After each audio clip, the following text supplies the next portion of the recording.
హెచ్చరిక, దైవజనుని హెచ్చరిక. ఓ మాట అన్నాడు చూడండి అక్కడ, అందుకు వారిలో ఒకరిని చూసి, స్నేహితుడా నీకు నేనేం అన్యాయం చేయలేదే, నువ్వు పొద్దున ఎంత బేరవాడుకున్నావు నా దగ్గర, ఓ దినాడు బేర ఒకసారి ఇచ్చేసాను కదా, నీకేం అన్యాయం చేయలేదు కదా, నేను పక్కోడికి మేలు చేస్తే నీకెందుకు బాధ, పక్కోడికి ఎక్కువ ఇచ్చుకుంటే నీకెందుకు బాధ. ఏమన్నాడు, నీకు ఇచ్చినట్టే కడపలో వచ్చిన వారికి కూడా నాకు ఇష్టమైనది, నాకు ఇష్టం వచ్చినట్టు నా సొంత సొమ్ముతో చేయటం న్యాయం కాదా. నాకు ఇష్టం వచ్చినట్టు నా డబ్బులు నేను ఇచ్చుకుంటాను, నువ్వేంది, నా ఇష్టం. దేవుడిచ్చే ప్రతిఫలాలు ఆశ్చర్యంగా ఉంటాయి. ఇక్కడ డబ్బు ముఖ్యం కాదండి, ఆయన మన ఎడల చూపించిన నా సొంత డబ్బును నాకిష్టం వచ్చినట్లు, నాకిష్టం వచ్చిన వాళ్ళకి ఇవ్వడానికి నేను రెడీగా ఉన్నాను. నాకు ఇష్టం వచ్చిన వాళ్ళు కావాలి. ఒక్కటేనండి నాకు ఆశ, ఎప్పుడు కూడా దేవునికి ఇష్టడిగా బ్రతకాలి. మీ ఆశ ఏంటి? కాపీ కొట్టండి పోనీ, పోనీ అదనమ్మా, ఇలాంటి మంచి కాపీ కొట్టండి, పనికిరాని కాపీ కొట్టకండి. ఏంటి, నేను దేవునికి ఇష్టరాలుగా ఉండాలి, నేను దేవునికి ఇష్టడిగా ఉండాలి, నేను దేవునికి ప్రాధాన్యత ఇవ్వాలి, నా నీతిని రాజ్యాన్ని మొదట వెతకండి, అప్పుడు అన్నీ మీకు నేను ఇస్తాను. దేవుని పని కొరకు, సొంత పనుల కొరకు దేవుని పనిని పక్కన పెట్టకండి. సొంత ఉద్యోగాల కొరకు, సొంత విషయాల కొరకు దేవుని నిర్లక్ష్యం పెట్టకండి. దేవునికి మొదటి స్థానం ఇవ్వండి, దేవుడికి ఇష్టలవుతారు. మీకు ప్రతిఫలం సంపూర్ణంగా రోజంతా లేక బ్రతుకంతా చేసిన ప్రతిఫలాన్ని ప్రభు ఇస్తాడు.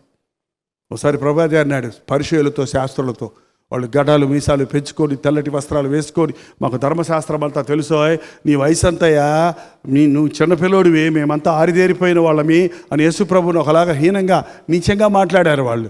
ఆ యేసుప్రభు అబ్రహాము కాలం నుంచి అబ్రహాం సంతానాన్ని మేము అని అంటే ప్రభు ఒకటే అన్నాడు, ఏమన్నాడు తెలుసా అండి, మీకంటే ముందు ఎవరండి, మీకంటే ముందు వేశ్యలు. ఎవరండి? అక్కడే ఉంది చూడండి, 21వ అధ్యాయం 31వ వచనం. యేసు సుంకరులను వేశ్యలను మీకంటే ముందుగా దేవుని రాజ్యములో ప్రవేశించెదరు. మీరు ఎప్పటి నుంచో దేవుడిని నమ్ముకున్నాను అంటున్నారు, ఏదో చేశామంటున్నారు, కానీ ఆ సుంకరు వచ్చి పశ్చాత్తాపడ్డాడు. ఒక్క అవకాశం దొరికింది, ఒక్క అవకాశాన్ని ఉపయోగించుకొని రక్షించబడ్డాడు. ఆ సిలువ మీద దొంగకు ఒక్క అవకాశం దొరికింది, బతుకంతా వేస్ట్ చేసుకున్నాడు. లాస్ట్ అవకాశం, ప్రభు మాట వినే అవకాశం దొరికింది. ప్రభు నీ రాజ్యంలో జ్ఞాపకం చేసుకొని ఒక్కసారి ప్రార్థన చేశాడు అతను బతుకులో. మనం ఎన్ని వందలు ప్రార్థన చేసి ఉంటాం, ఈ పాటికి వచ్చినాయా జవాబులు? ఒక్క ప్రార్థన చేశాడు. పనికి మాలినోడా, నీ జీవితం అంతా ఇష్టం వచ్చాడు బతికేసి ఇప్పుడు వచ్చి నువ్వు పరలోకం అంటావా అని అన్నాడా? అయినా ఇప్పుడు ఆ సమయం అది, నేను ఎంత కష్టాల్లో ఉంటే అన్నాడా? ఏమన్నాడండి ఆయన, నీవు నాతో కూడా పరదేశంలో ఉంటావు.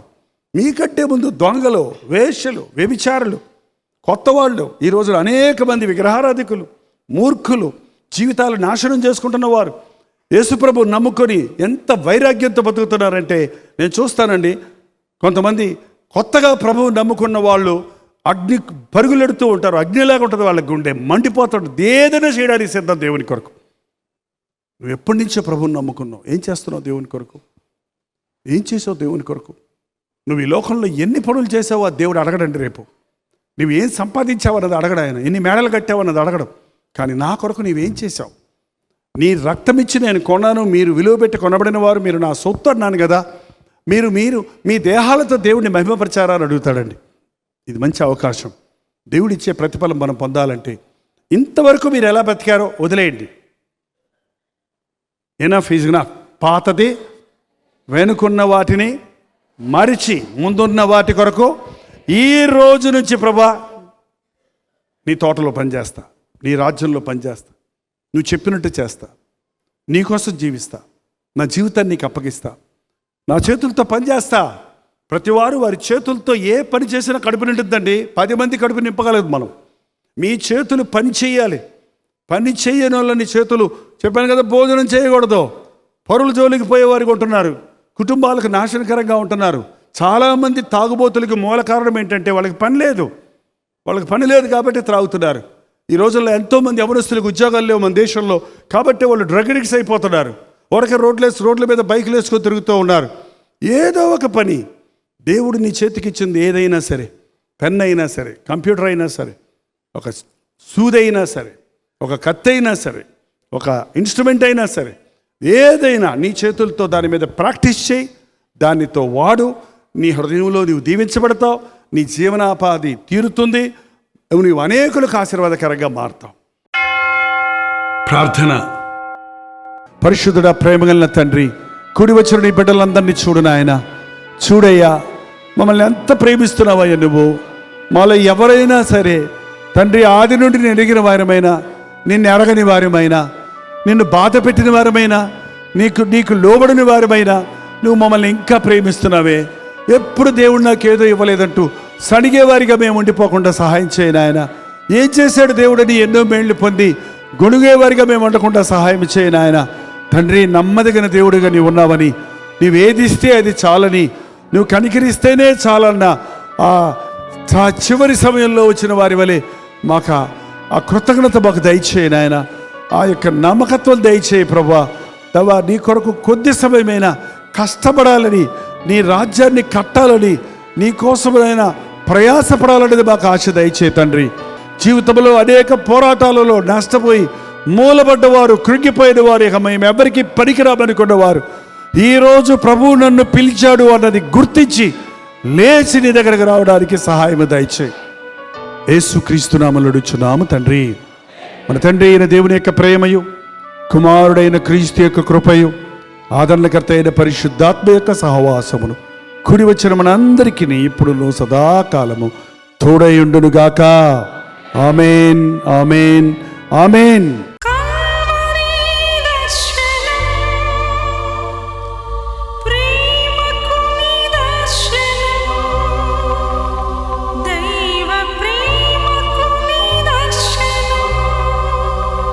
తెలుగు, తమిళ, హిందీ, మలయాళం, బెంగాలీ, ఒరియా అనే 6 భాషల్లో టెలివిజన్ ప్రోగ్రామ్స్ కొనసాగుతూనే ఉన్నాయి.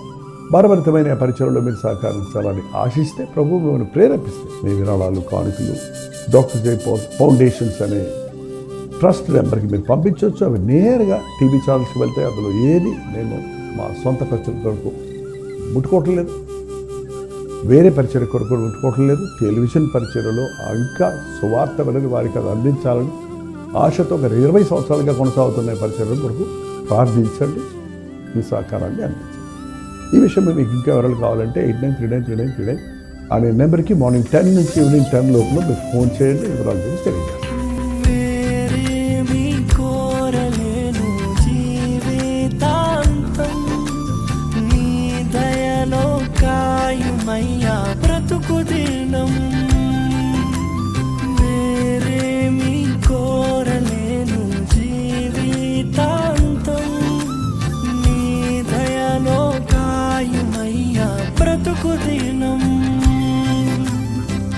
నీలాంటి దైవం ఎవరు విశ్వము